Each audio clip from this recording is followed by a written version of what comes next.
मर जाऊं तो मेरी अलग पहचान लिख देना, लहू से मेरी पेशानी पे हिंदुस्तान लिख देना। राहत इंदौरी तो चले गए, लेकिन उनकी शायरी हर उस दिल में जिंदा है जो दिल इंसानियत के लिए धड़कता है। आज हिंदुस्तान को आजाद हुए 78 साल हो गए। आज ही की तारीख में देश पर मर मिटने वाले आजादी के दीवानों ने, चाहे वो हिंदू हो या मुसलमान, सिख हो या ईसाई, सबने बढ़ चढ़कर अपने खून की आहुति दी है। जब कहीं जाकर हिंदुस्तान में आजादी के बयार बही है। समूचे देश में आजादी का पर्व यूं तो बड़े हर्षोल्लास के साथ मनाया जा रहा है। अलीगढ़ में Aligarh city public school Nagla Patwari में अलग अंदाज में छात्र छात्राओं ने अपनी प्रस्तुति दी है। आइए देखते हैं साहिल रजा की ये report.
Aligarh city public school के छात्र छात्राओं ने इतनी प्यारी प्रस्तुति देकर लोगों का दिल जीत लिया। वाकई अपने देश का प्रेम हर धर्म के लोगों के अंदर अपने अपने अंदाज से परवान चढ़ता है।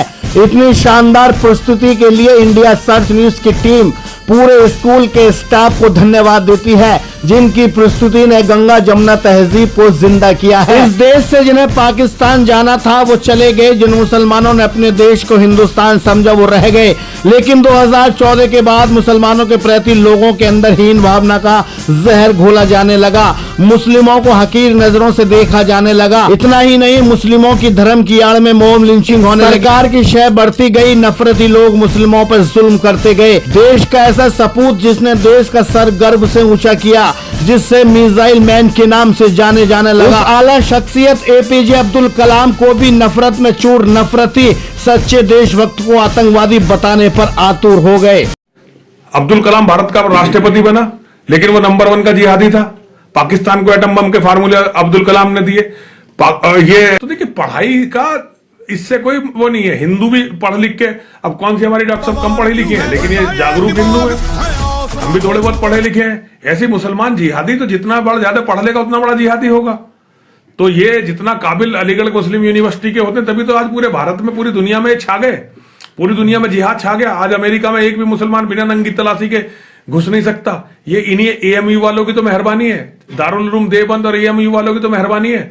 आज पूरी दुनिया में जो मुसलमान की 2 कौड़ी की भी इज्जत नहीं है, उसके लिए सबसे बड़े तो भारत के फंडामेंटल। ये नफरती भगवा चोला ओढ़े नरसिंगा दास है, जो अपनी नफरती जुबान, नफरती बयान के लिए जाना जाता है। इसने ये बयान अलीगढ़ में आकर दिया था, जिसमें अब्दुल कलाम को गद्दार, वही एएमयू में पढ़ने वाले छात्रों को आतंकी कहा था। अगर इल्म शिक्षा के एतबार से देखा जाए तो ये नफरती इंसान अब्दुल कलाम के पैर की धूल तक नहीं है। ऐसे बयानों पर सरकार खामोश रही। नफरत बढ़ती गई, जगह जगह नफरती सभाओं में मुल्ले काटे जाएंगे के नारे बुलंद होने लगे। लगे। अपनी गद्दी के अहंकार में सरकार ने अपनी आंखों पर पट्टी बांधे रखी। आज गैरतमंद मुसलमानों के सामने खामोशी के सिवा कुछ नहीं है। कभी थूकने के बहाने, कभी कावड़ खंडित करने के बहाने, कभी धर्म के खिलाफ गलत कहने के बहाने सरेआम मुसलमानों को पीटा जाने लगा। क्या कोई कह सकता है ये डरा हुआ मुसलमान आजाद देश का नागरिक है? हम पूछना चाहते हैं इस 78वें जश्न आजादी के मौके पर उन हुक्मरानों से जिन्होंने नफरती लोगों के हर जुल्म पर आंखें मूंद रखी। क्या खता है हमारी? क्या हमारे बुजुर्गों का देश की आजादी में कोई सहयोग नहीं है? किस जगह मुसलमानों ने अपनी पीठ दिखाई है? जरा कोई हुक्मरान इस बात को बता पाएगा? आतंकियों का कोई मजहब नहीं होता, लेकिन हर मुसलमान को आतंकी की नजर से देखना ये गैर अखलाकी का सबूत है। थल सेना, जल सेना, वायु सेना, गायन, शायरी, फिल्म, नाटक, हमारे जौहर कहाँ नहीं है? देश के कोने कोने में हमारे जौहर बिखरे पड़े हैं।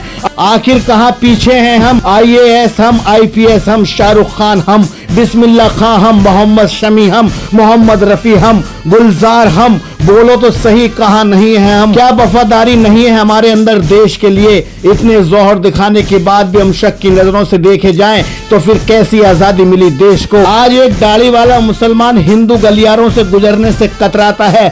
कहीं ऐसा तो नहीं उसका औरंगजेब की तरह मॉब लिंचिंग हो जाए? मदरसों में पढ़ने वाले बच्चे सहम जाते हैं, कहीं इल्जाम लगाकर मदरसे पर पथराव न हो जाए। इस मुस्लिमों के डर को निकालिए मोदी जी, आपसे हमारी भावुक अपील है। यकीनन देश में ज्यादातर मुसलमान अपने आप को अब असुरक्षित महसूस करने लगे हैं। सजा दो उन्हें जो देश के गद्दार हैं, सजा दो उन्हें जो आतंक का चोला ओढ़कर आतंकवाद फैला रहे हैं। लेकिन एक की गलती की सजा सबको देना कहाँ उचित है? जिंदगी भर देशवासियों के मुंह पर यही तराना गूंजता रहेगा, सारे जहां से अच्छा हिंदुस्तान हमारा, हम बुलबुलें हैं इसकी ये गुलिस्ता हमारा। इसको लिखने वाला भी एक मुस्लिम डॉक्टर अल्लामा इकबाल है। हमारी वतन परस्ती को शक की नजरों से न देखा जाए, हम जिएंगे भी यहीं और मर के दफन भी इसी देश में हो जाएंगे। बस आखिर में नफरती लोग सुन लो, सभी का खून शामिल है यहाँ की मिट्टी में, किसी के बाप का हिंदुस्तान थोड़ी है। जय हिंद, जय भारत। अलीगढ़ से कैमरामैन मोहम्मद यामीन के साथ चीफ एडिटर शाहिद रजा की रिपोर्ट, इंडिया साउथ न्यूज के लिए।